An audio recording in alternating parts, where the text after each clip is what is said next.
G'day folks, today I'm back out bait fishing in the Freeway Dam at North Wangaratta. Hey you! You're watching Robbie Fishing. Now you may have seen me fishing in this waterway before. I fished here.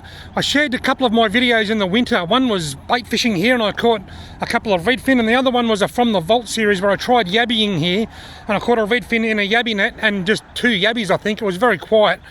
But anyway, today I'm back and I'm going to throw a couple of lines in with some worms and see if I can catch a redfin. Righto, here we go. Let's get the lines in.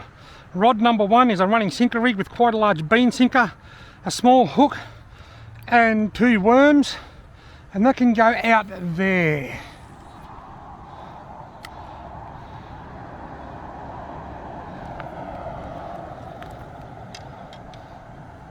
Rod number 2 is a paternoster rig with a small ball sinker, 2 worms, and that can go just out there. Right, now the lines are in and I'm relaxed in my chair waiting for a nibble.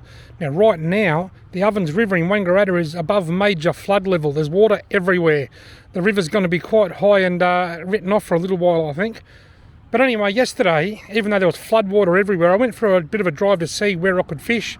I went out to the Eldorado dredge. I was able to get to Eldorado. The roads were open and there was only minimal sort of surface water on the road. And the water flowing through the dredge was like nothing I've ever seen. It was like a river flowing through it. You couldn't even get to the dredge. So I thought, well, what about the big Freeway Dam at North Wang? So I came here and I was able to fish here and I actually caught one redfin. Right here where I'm sitting, I caught a nice redfin. Not a small fish, not a monster. A nice sized fish, and I actually kept it and ate it last night and it was really nice. So I thought, well, I might come back out here tomorrow because I know I can fish here.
I just saw a carp swim over there. I might put that one right over there near, close to the edge, because there are a few carp swimming around the shallows, around the edges, up there and just in the corner here. So I'll sit out there for a few minutes and just see what happens.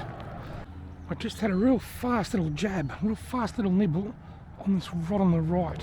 Here we go, getting a decent bite here now. A couple of galahs flying over. How does a bird with a broken wing land safely? With a sparrow chute. Look at me rod, nearly got pulled in. I wasn't watching, I was replying to a message on my phone and I heard a noise and I looked up. This might be a nice redfin. It doesn't feel carpy, but it does feel a decent size. It is a nice redfin. Look at that, the old Simon Humphrey U-Butte rod holder just saved my rod from being pulled in by this tank of a redfin. Oh, I am excited. There's my phone just laying on the rocks. I look up and I look down, and I look up and I look down. The moment I looked down, it must have taken off and I heard this ping, and I looked up and the rod was bent in half. It was just heading for the depths. That is a ripper, and that is going straight in my esky. I kid you not.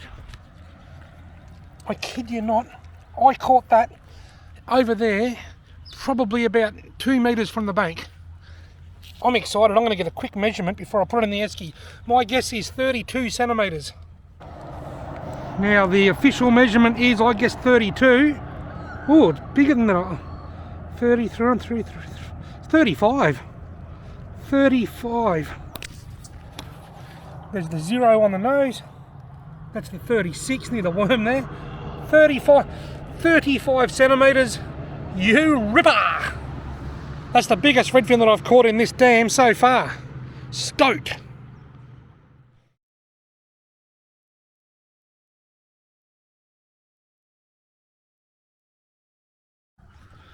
I am so stoked with that redfin, 35 centimetres. Now where was this? I'd tried a few different spots along the bank there. I think I might have been over there a bit. I think I was a bit further to the right than that. But anyway, that'll do for now. So the river's in major flood. There's water everywhere. No worries, mate.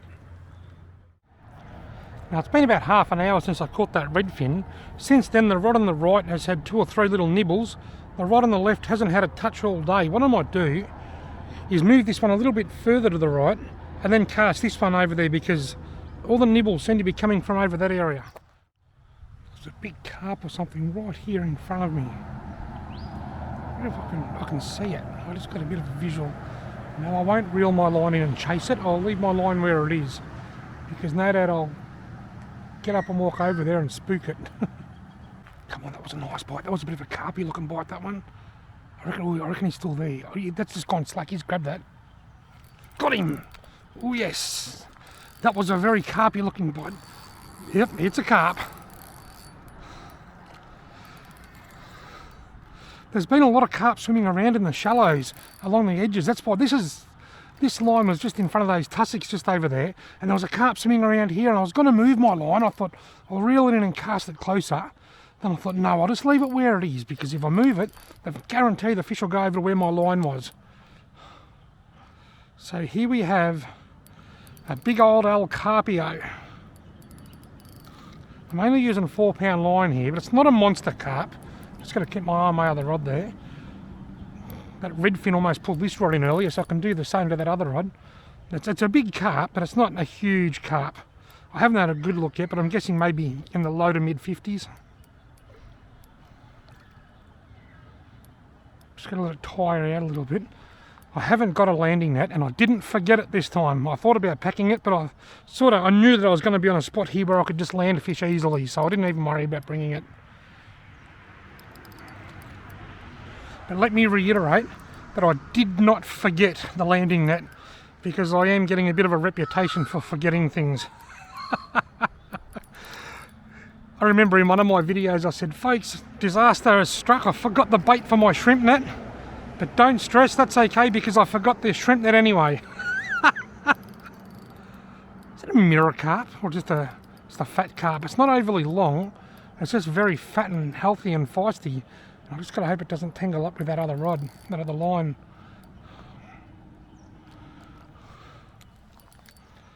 This might be a lot bigger than the redfin, but I'd rather the redfin because I can eat it. Can't eat this. I have tried, and I've tried a couple of times on my channel, and on both occasions it was not great. The first time I took a carp straight out of Lake Mudamere and put it in a frying pan and ate it on the bank of the lake, and it actually dry reached trying to eat it. The second time I filleted the fish and cooked it in my tandoor oven, and that was definitely the better of the two ways. The flavour wasn't too bad, but the bones were horrendous. Right, we're wearing out. We're wearing out. We're starting to get a little bit buggered. This is a little 1 to 2 kilo trout rod. 2 to 3 kilograms. I'm just looking. It's a 2 to 3 kilogram Shimano Ballistics. I have got a brand new rod at home. I'm just waiting to get a reel for it, and that'll replace this. This is a temporary carp and redfin fishing rod after I broke one at Lake Kajalico recently. Right, I'll shut up now and try and get this fish in. Lifting, winding, lifting, winding. I didn't shut up for very long. What they do, they break, I don't know how they do it, but their top fin, the front of it, is like a sword. I've been stabbed in the finger with it and had my finger ripped open. They're very dangerous. But for some reason the line often gets tangled around it and makes it even harder to reel them in. Right, I'm just going to start walking backwards here. as I beach this fish.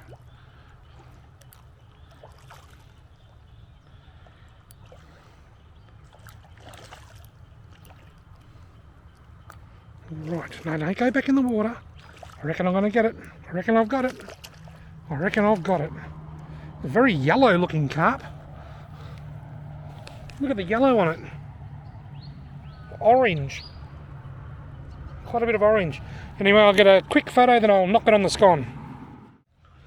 Now, according to the measurer, it is, I said about low 50s, I reckon 55. Oh, 50, oh, a bit bigger, 58. 57 orange centimetres. Check out the orange. Carp often have a bit of an orange tinge. I've caught them that have been almost completely orange. They are a goldfish after all, part of the goldfish family. Anyway, I'll euthanize it humanely and get my line back in.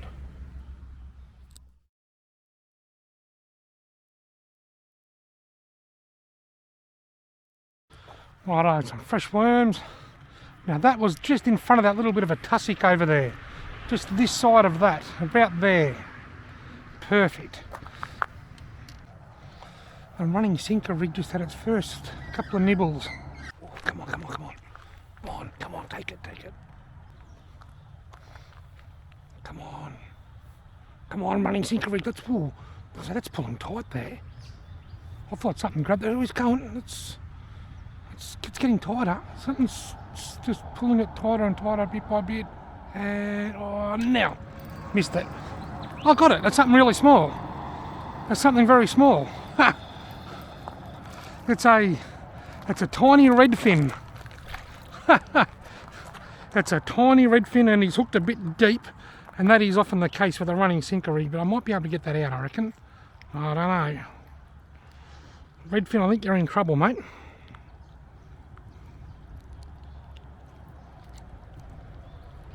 I've got it. I've got the worm too. There's a bit of blood. I don't know whether he'll survive or not, but little redfin.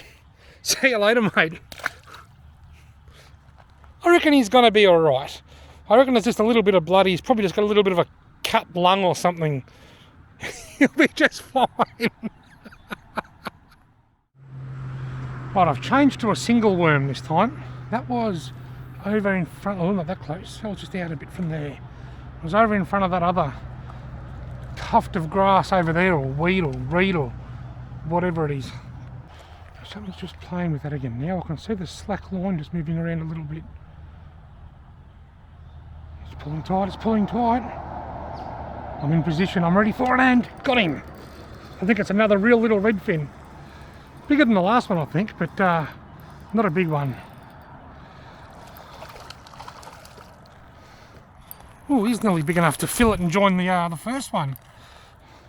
I think how deeply, if his lip hooked, I'll put him back because it's a bit small. But if he's hooked too deep, well, I might be able to get that out. No, actually, just broke the fishing line. Oh well, I'll put it back. I don't know what happened there. Me knot come undone or broke or something. Probably due for a new knot anyway. It's getting a few nibbles on the running sinker. Yeah, he's a little bit small. I'd rather him be just a little bit bigger. The first one was a ripper. The second one was tiny. This one's okay. Let's get some slow motion footage. Redfin number 3. See you later, mate.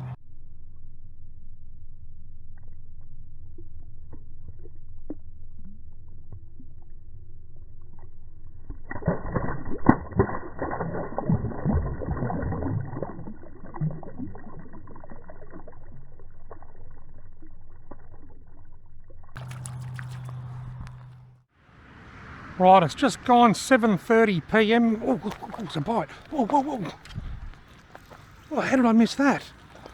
I was just about to say it's just gone 7:30 PM and I reckon I've got about 15-20 minutes maximum left, and then I just had that awesome bite.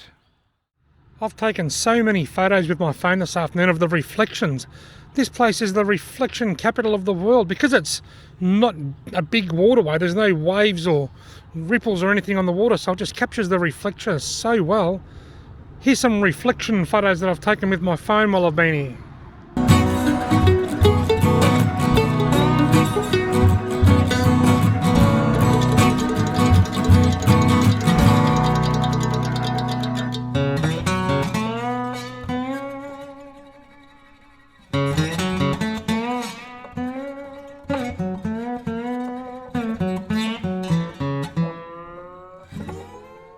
Well folks, I'm packing up.